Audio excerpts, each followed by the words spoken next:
భారతదేశం అంతా రామదేశం అని వర్ణించవచ్చు.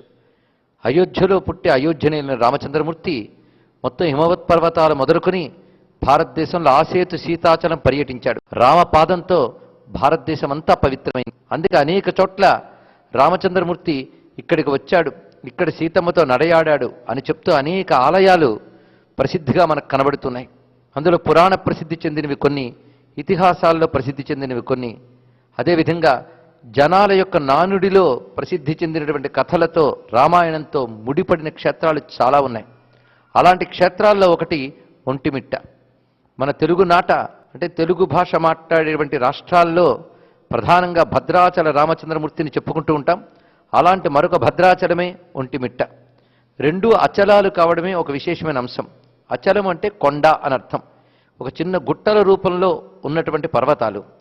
రామచంద్రమూర్తి అరణ్యవాస సమయంలో దక్షిణాపథంలో దండకారణ్యాల్లో సంచరించాడని, ఆ సమయంలో ఆ మూర్తిని దర్శించినటువంటి వారు, ఉపాసించిన వారు ఆ రామచంద్రమూర్తికి తపస్సును ఆచరించి తర్వాత కాలంలో తమ తపశ్శక్తి ద్వారా ఆ పరమాత్మని ఆ దివ్యమంగళ విగ్రహాలుగా సాక్షాత్కరింపజేసుకుని క్షేత్రాలుగా వృద్ధి చేయించారని మనకు కొన్ని పురాణాల్లో కనబడుతున్న అంశం. అలా వివిధ పురాణాల్లో మన తెలుగునాట రామక్షేత్రాల గురించి చెప్తూ ఉంటారు. భద్రాచల రామక్షేత్రం ఎంత ప్రసిద్ధి చెంది ఉన్నదో, ఎంత పవిత్రమైనదో, ఎంత రామ ప్రధానంగా ఉన్నదో అంత ప్రధానమైన మరొక దివ్యక్షేత్రం ఒంటిమిట్ట. ఈ ఒంటిమిట్టకి పురాణాల ప్రకారం అనేక కథనాలున్నాయి. అలాగే జనశ్రుతిలో కూడా అనేక విధములైన అంశాలు కనబడుతున్నాయి. ఒంటి మిట్ట అనే మాటలో ఒంటరిగా అంటే ఏకంగా ఉన్నటువంటి ఒకానొక చిన్ని కొండ ప్రాంతము అని అర్థం చెప్పుకోవాలి. ఇక్కడ స్వామివారు ఒక చిన్ని కొండగుట్టపై ఉంటారు, అదే మిట్ట. అది ఒక్క కొండగుట్ట కనుక ఒంటి మిట్ట అని పేరు. ఇంకొక భావం ఇంకోటి చెప్తారు పెద్దలు, ఏమిటి అంటే ఇక్కడ కనబడేటువంటి సీతారామ లక్ష్మణుల దివ్య మంగళ విగ్రహములు ఒకే శిలతో నిర్మించినవి కనుక ఏకశిల. ఈ శిల అనే ప్రాంతానికి తెలుగులో మిట్ట అని అర్థం తీస్తే ఏకశిల ఒంటి మిట్ట, అదే ఏకశిలా నగరము లేదా ఏకశిలా ప్రాంతము అని భావించవచ్చు. ఇలా స్వామివారు ఒక్క శిలతో నిర్మించబడిన మూడు మూర్తులుగా కనబడుతున్నారు గనక ఏకశిల ఒంటిమిట్ట అని భావించవచ్చు. ఒక గుట్టపై ఉన్నాడు గనక ఒంటిమిట్టపై రాముడు అని కూడా చెప్పవచ్చు.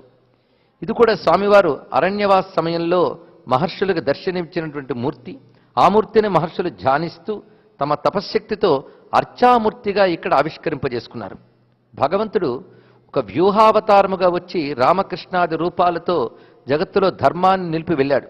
వ్యూహావతారములు. అర్చావతారములు అంటే అందరూ అర్చించడానికి అనువుగా వచ్చినటువంటి రూపములు ఏవైతే ఉన్నాయో వెంకటేశ్వరుడు మొదలైనవి అవి అర్చావతారములు. అన్నమయ్య ఒక మాట చెప్తాడు, ఆదికి అనాది అయిన అర్చావతారము రాముడు రాఘవుడు రవికులుడితడు భూమిజకు పతి అయిన పురుష నిధానము అని పేర్కొన్నాడు. అర్చావతారముగా రాముని చెప్పారు ఇక్కడ. నిజానికి శాస్త్ర ప్రకారంగా చూస్తే వ్యూహావతారం రాముడు ఒక అద్భుతమైన వైభవంతో వచ్చిన అవతారం అయినప్పటికీ విభవావతారము వ్యూహావతారము అనవలసినది అర్చావతారము ఎందుకన్నారంటే ఆ రాముడే వివిధములైన క్షేత్రములలో దివ్యమంగళ విగ్రహముగా ఆరాధింపబడ్డం చేత ఆయన అర్చావతారముడుగా కీర్తించారు. అలా ఒంటిమిట్టపై ఉన్నటువంటి రాముల వారు అర్చావతారము. ఇక్కడ ఆంజనేయ స్వామి వారి విగ్రహము లేదు, ఎలాగైతే భద్రాచలంలో ఉన్నదో అదేవిధంగా ఇక్కడ కూడా ఆంజనేయుని విగ్రహం లేకుండానే రామసన్నిధి ఉన్నది ఇక్కడ. తర్వాతి కాలంలో రామభక్తులు హనుమంతుని విగ్రహాన్ని పెట్టి పూజిస్తూ ఉన్నారు. అంటే వనవాస కాలంలో ఇంకా హనుమంతునితో సమాగమం జరగనప్పుడు ఉన్నటువంటి సీతారామలక్ష్మణుల మూర్తుల్నే ఇక్కడ ఆరాధించారు అని మనం చెప్పుకోవచ్చు. ఇంకొక విశేషమైన అంశం ఏంటంటే రాముడు లక్ష్మణుడితో కలిసి ఉన్నటువంటి మూర్తి ధ్యానయోగ్యమైనది, రక్షణ స్వరూపం అని చెప్తారు. రాముడు జగద్రక్షకుడు, అందుకే శ్రీరామ రక్ష సర్వ జగద్రక్ష అనే భావం మనకు కనబడుతున్నది. జగద్రక్షణకై అవతరించిన రామచంద్రమూర్తి లక్ష్మణ సమేతుడై జగద్రక్ష చేశాడు, దుష్ట శిక్షణ చేశాడు, శిష్ట రక్షణ ధర్మరక్షణ గావించాడు. ఆ రక్షణ అంతా కూడా లక్ష్మణ సమేతుడే చేశాడు గనక రామపాతు సలక్ష్మణ అంటారు. హనుమంతుడు కూడా నమోస్తు రామాయ సలక్ష్మణాయ దేవ్యై చ తస్యై జనకాత్మజాయై అని కీర్తించాడు. అందుకే ఇక్కడ ఆ రక్షణ స్వరూపమైన లక్ష్మణ సమేత రాముడు ఉంటాడు, అటు పక్కన శక్తి స్వరూపుడైన అమ్మవారు ఉన్నారు. అచ్చం హనుమంతుడు సుందరకాండలో చెప్పినట్టు నమోస్తు రామాయ సలక్ష్మణాయ దేవ్యై చ తస్యై జనకాత్మజాయై అనే రూపము మనకిక్కడ గోచరిస్తుంది.